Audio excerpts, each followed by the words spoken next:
કેમ છે બાળકો? જય શ્રી કૃષ્ણ. આવી ગયા ભણવા માટે? હે તો હવે તો બધા મિસ તમને અલગ અલગ પ્રોજેક્ટરમાં વિડીયો લઈને આવે છે. તો બધા બાળકોને કેવું જોવું ગમે છે? હે આપણે સ્કૂલમાં ભણતા હતા એનાથી વિશેષ ને સારી રીતે ભણીએ છીએ ને ઘરે બેસીને. હે તો રોજ બધા વ્યવસ્થિત ભણજો હો. કોઈ મિસ એમ ન કહેવા જો કે આ બાળક ભણતું નથી, કે મમ્મી પણ ના કહેવા જોઈએ કે ભાઈ ભણવા નથી બેસતા, કે બેન ભણવા નથી બેસતા. તો રોજ સવારે આપણું રૂટીનનું કામ પૂરું કરી, નાહી ધોઈ ચોખ્ખા થઈ, નાસ્તો કરી, ચા દૂધ જે પીતા હોય કે એકલું દૂધ પીતા હોય એ પી કાઢી અને બેસી જવાનું. વિડીયો જોવા અને વિડીયો જોઈ લઈએ પછી લેસન કરવા બેસી જવાનું. આપણે કેટલા બધા વિષયના લેસન હોય છે એને ડેઈલી આવે છે, પછી ટેસ્ટ પણ આવે છે, એના પેપર પણ આવે છે, એ પણ લખવા બેસી જવાના. પછી ઘરમાં જે મમ્મી વર્ક આપે એ પણ કરવાનું હોય. એટલે આપણે બધું ટાઈમ ટેબલ પ્રમાણે કામ કરવાનું. ઘરે રહીને પણ ઘરની બહાર જવાનું નહીં. ખાસ તબિયતનું ધ્યાન રાખવાનું. હે ને તો આપણે આગળ આપણા પાઠ 10માં આગે बढ़ना सीखो એમાં આપણે સમજૂતી આપી હતી મિસે. હે પ્રોજેક્ટર દ્વારા બધી સમજૂતી આપી હતી. એમાં હવે આપણે આગળ લખવાનું છે ને, તેમાં પ્રશ્નોના જવાબ બાકી હતા. તો આજે લખવા છે ને, હંમેશા પ્રશ્નોના જવાબ આપણે શેમાં લખીએ છીએ? બધા બાળકોને ખબર છે, પાકી બુકમાં લખવાના. હા, અને એકવાર જ લખવાના હોય છે. તો હું અત્યારે એ પ્રશ્નોના જવાબ લખું છું. તો પહેલા સમજવાનું છે અને પછી લખવાનું છે. એમ તેમ સીધું લખે જવાનું નથી. તો ચાલો હું અત્યારે પહેલા પ્રશ્ન વાંચું છું. જો આપણે લિખિત લખેલું છે એમાં ત્રીજા નંબરનો પ્રશ્ન છે, નિમ્નલિખિત પ્રશ્નો કે उत्तर लिखिए એવું લખ્યું છે. તો એમાં ક છે, बच्चों को किससे डरना नहीं चाहिए એવું લખેલું છે. હે તો હું લખું છું. જો बच्चों को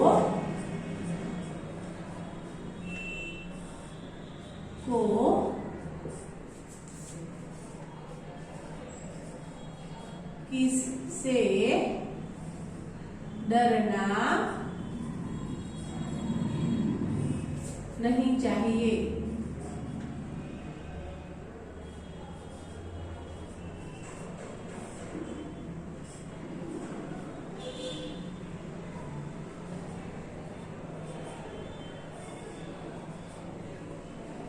ઓકે, આવી રીતનો પ્રશ્ન લખેલો છે. હે તો એનો આપણે જવાબ લખવાનો છે. આપણે આગળ પાઠમાં સૌથી પહેલું આપણું વાક્ય છે, बच्चे आगे बढ़ना सीखो, श्रम से कभी न डरना सीखो. तो શું આપણને જવાબ મળી ગયો? શું લખ્યું છે? श्रम से कभी न डरना सीखो. तो बच्चों को હવે જવાબ લખશું.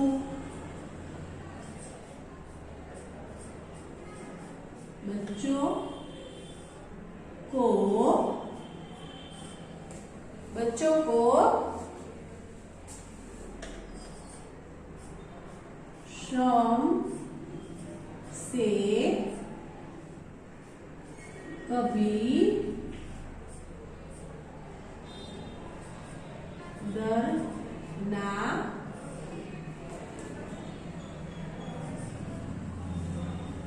नहीं है એવું કીધેલું છે આપણને. આગળ મેં વાંચ્યું ને, શ્રમ સે કભી ન ડરના સીખો એવું લખેલું છે ને. તો આપણને કેવો જવાબ મળી ગયો તરત જ તે? હે તો આવી રીતે તે આપણા પાઠમાંથી જ તે આપણને બધા જવાબ મળે છે. તો હવે બીજો આપણે પ્રશ્ન લખશું.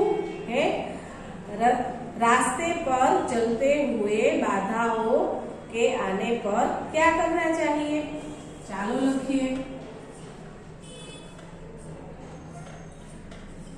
रास्ते पर चलते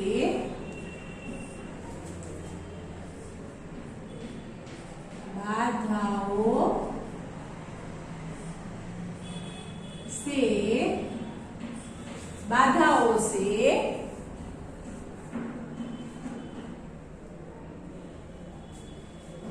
बाधाओं के आने पर क्या करना चाहिए એવું લખેલું છે પ્રશ્નમાં તો એનો ઉત્તર લખવાનો ને આપણે તો એ પણ આપણને મળે રસ્તે में आए बाधाएं कभी न मन में घबराए बाधाओं से लड़ना सीखो આગળ પણ આપેલું છે पथ में आए बाधाएं कभी न मन में घबराए बाधाओं से लड़ना सीखो આવ્યું ને તો લખવાનું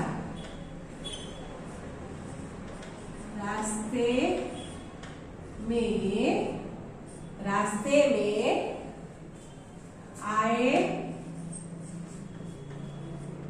बाधाएं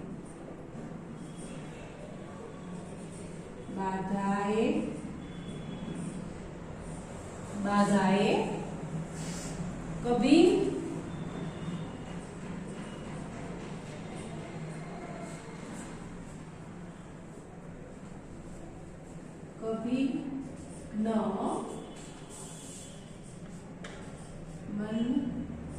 मन में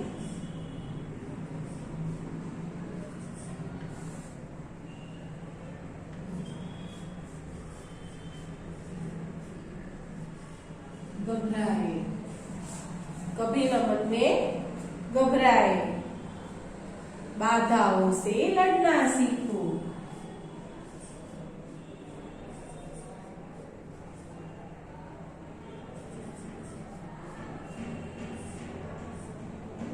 से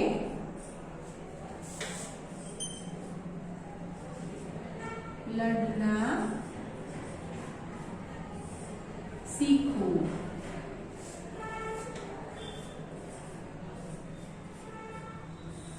ओके કેવો તરત જવાબ મળી ગયો આપણને આગળ જ છે આપણા બધા જવાબ આપણને તરત મળી જશે હવે પછીનો છે अंधकार से लड़ना के माध्यम से कवि क्या कहना चाहते हैं जो એવું લખ્યું છે અંધકાર से लड़ना એવી જે પંક્તિ છે એના માધ્યમથી કવિ આપણને શું કહેવા માંગે છે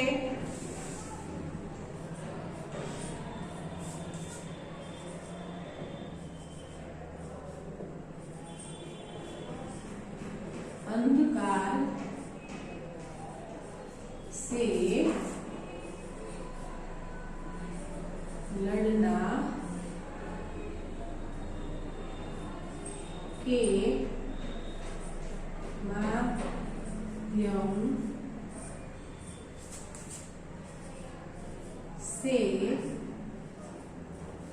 माध्यम से कवि क्या कहना चाहते हैं कवि क्या कहना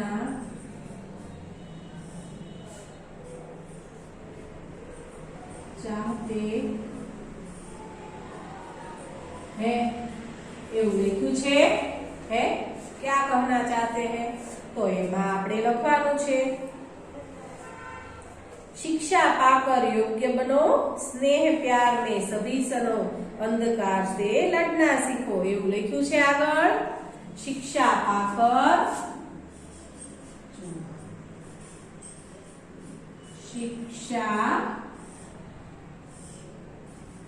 पाकर शिक्षा पाकर योग्य बनो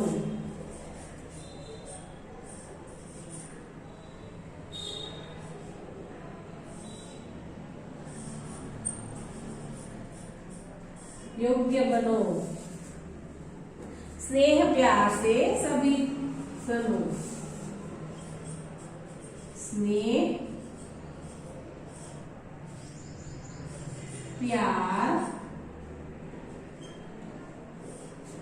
से सभी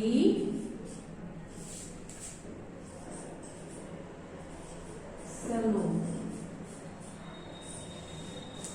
આવું છે આપણે આગળ પાઠમાં અંધકાર સે લડના સીખો.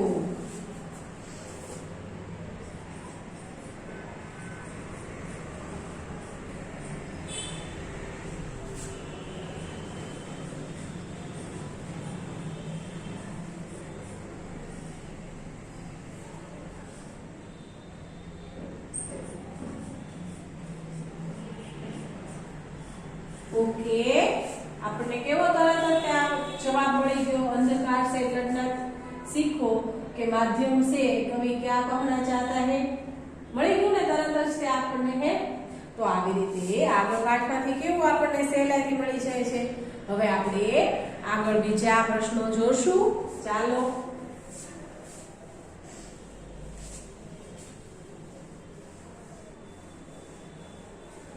સારા અક્ષરે અને આપણે કઈ લાઈનને ઉપરની લાઈનને અડાડીને લખવાનું ને હિન્દી હે અને લાઈન વ્યવસ્થિત ઉપર કરવાની હો.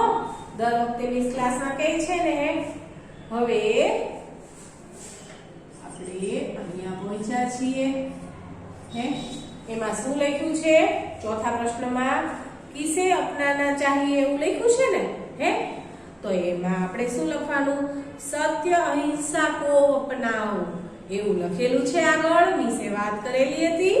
તો ચાલો આપણે પહેલા પ્રશ્ન લખીએ કિસે અપનાના ચાહીએ किसे अपनाना चाहिए.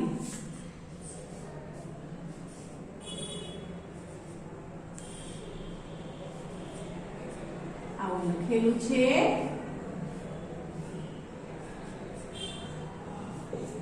તો એનો જવાબ લખશું સત્ય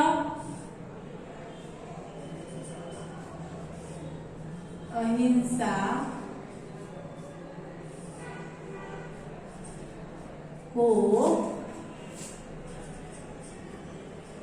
अपनाना चाहिए.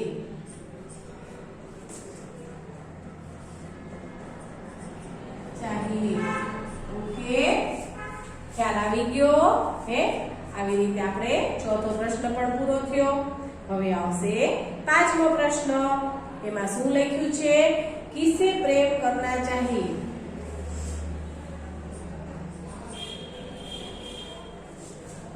किससे से प्रेम करना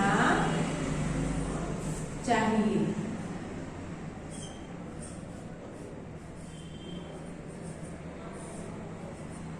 ઓકે હવે એનો જવાબ લખવાનો.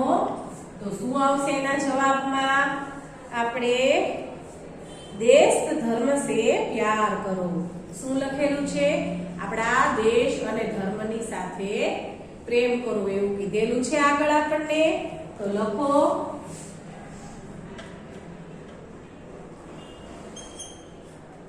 દેશ ધર્મ से प्रेम करो.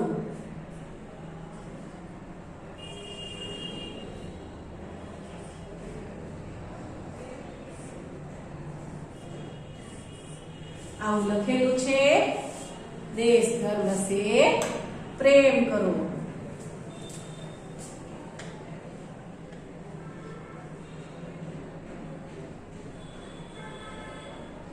આગળ પંક્તિઓમાં તમને મળી જશે. આગળ જોશો એટલે તરત જ ખ્યાલ આવી જશે તમને કે આ તો મિસ આગળ લખેલું જ છે. ઓકે ઓકે હવે આપણે મોટા સવાલો છે સામેના પેજ ઉપર એ લખવાના છે. તો ચાલો એ લખી નાખીએ આપણે.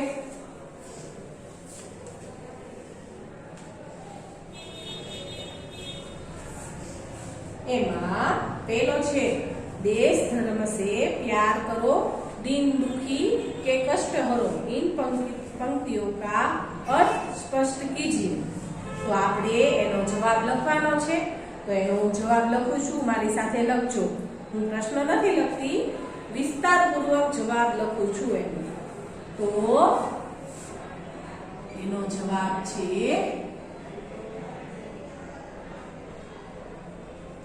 જો લખું છું, हमारे देश से प्यार करो।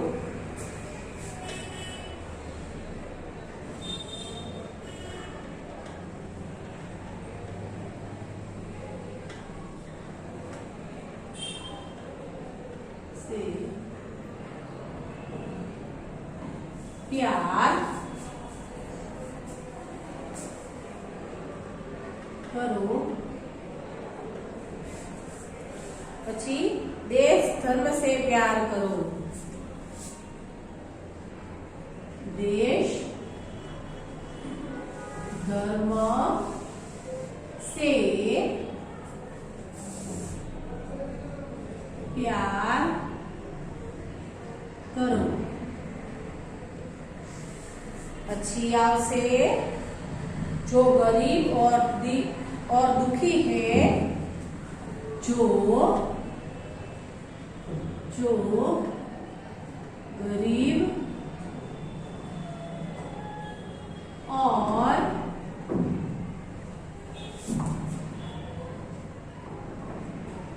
दुखी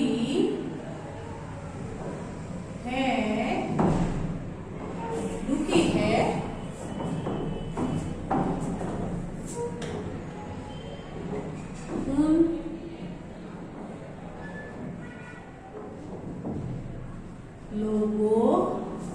उन लोगों के दुख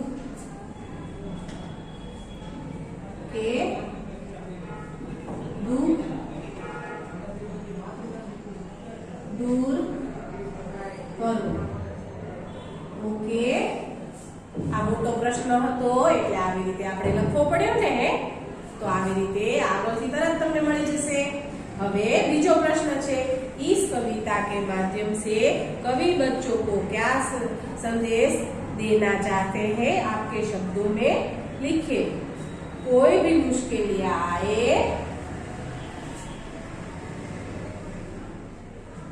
आ सवाल છે એનો જવાબ લખું છું। कोई भी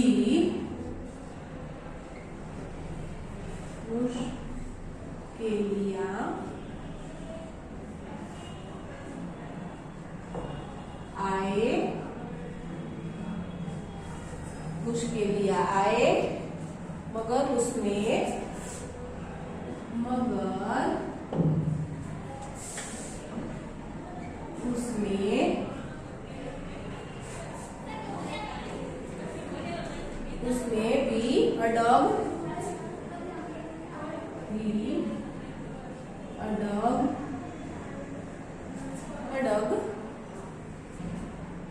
अडग रहकर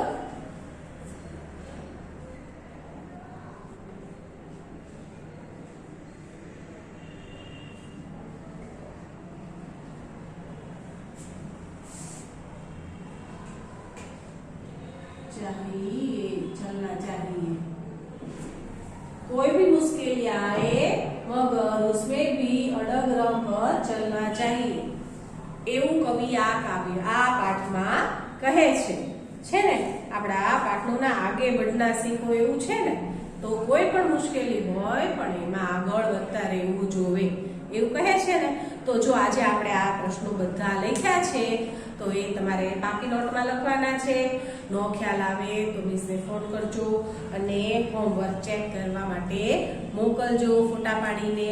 હું રાહ જોઈશ તમારા હોમવર્કનું ને સરસ આ શબ્દોમાં બાકી હોય તો એ કમ્પ્લીટ કરી લેજો। અને સાથે રહેજો અને સ્વસ્થ રહેજો। કોઈ જગ્યાએ બહાર જતા નહીં। બીજો વિડીયો લઈને આવીશ, ત્યાં સુધી આવજો।